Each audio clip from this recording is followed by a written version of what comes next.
أعوذ بالله من الشيطان الرجيم. بسم الله الرحمن الرحيم. الرحمن علم القرآن خلق الإنسان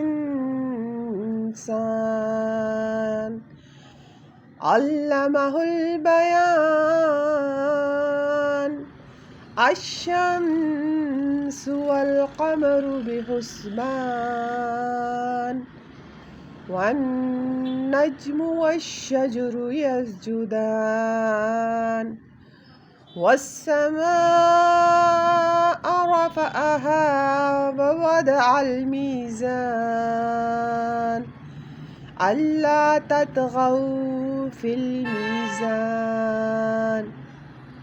وأقيموا الوزن بالقسط ولا تخسروا الميزان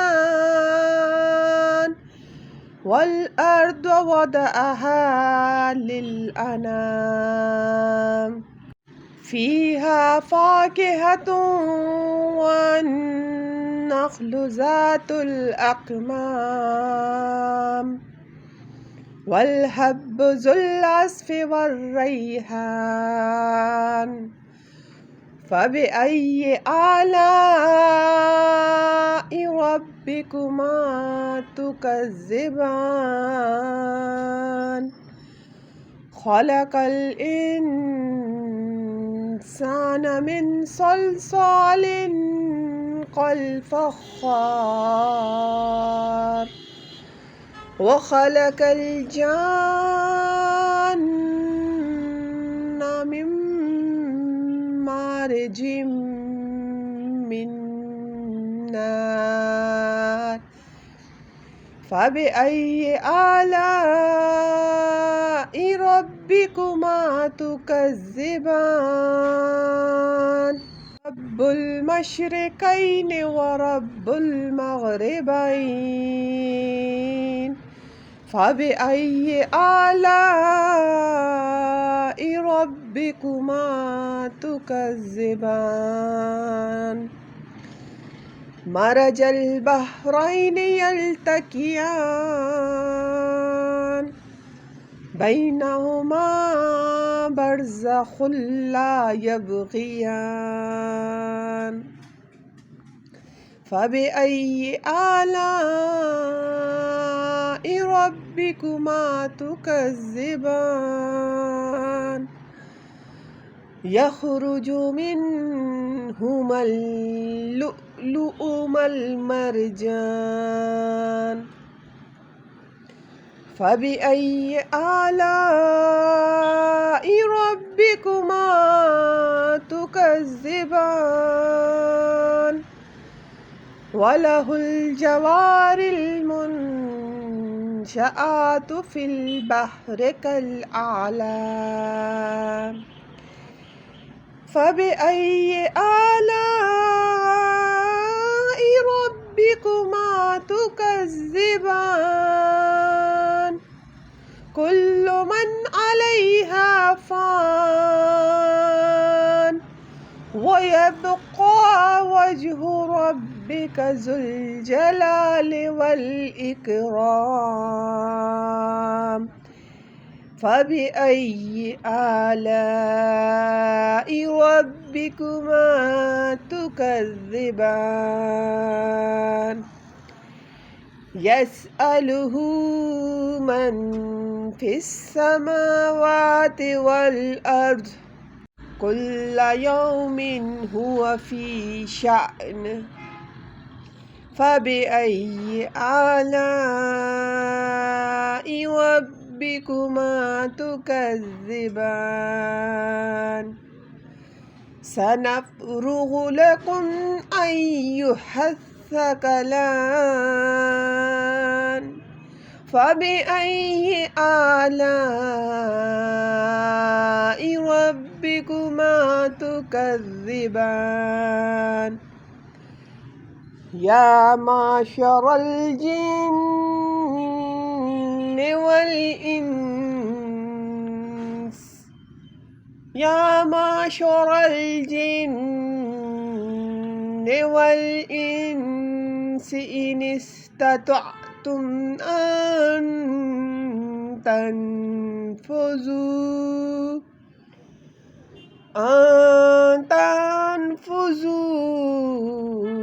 من أقطار السماوات والأرض فانفذوا لا تنفذون إلا بسلطان فبأي آلاء ربكما تكذبان يرسل عليكما شواظ من نار ونحاس فلا تنتصران فبأي آلاء ربكما تكذبان فإذا انشقت السماء فكانت وردة كالدهان فبأي آلاء ربكما تكذبان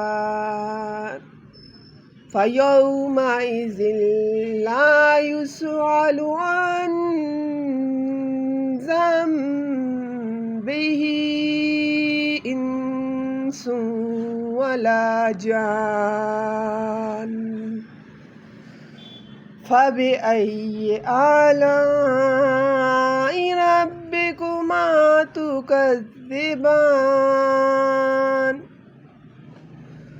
يعرف المجرمون بسيماهم فيؤخذ بالنواصي والأقدام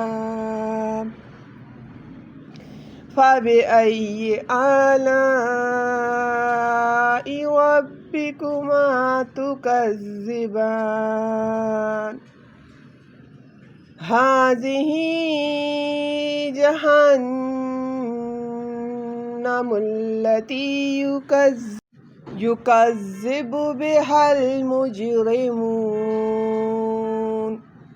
يطوفون بينها وبين حميم آن فبأي آلاء ربكما تكذبان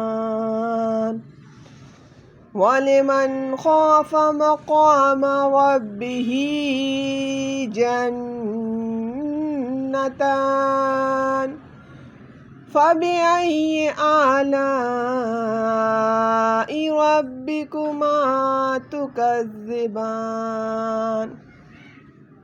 ذواتا أفنان فبأي آلاء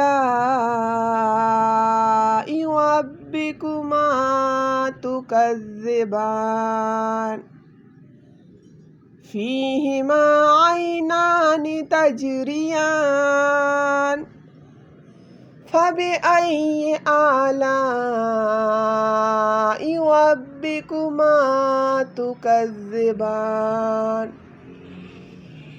فيهما من كل فاكهة زوجان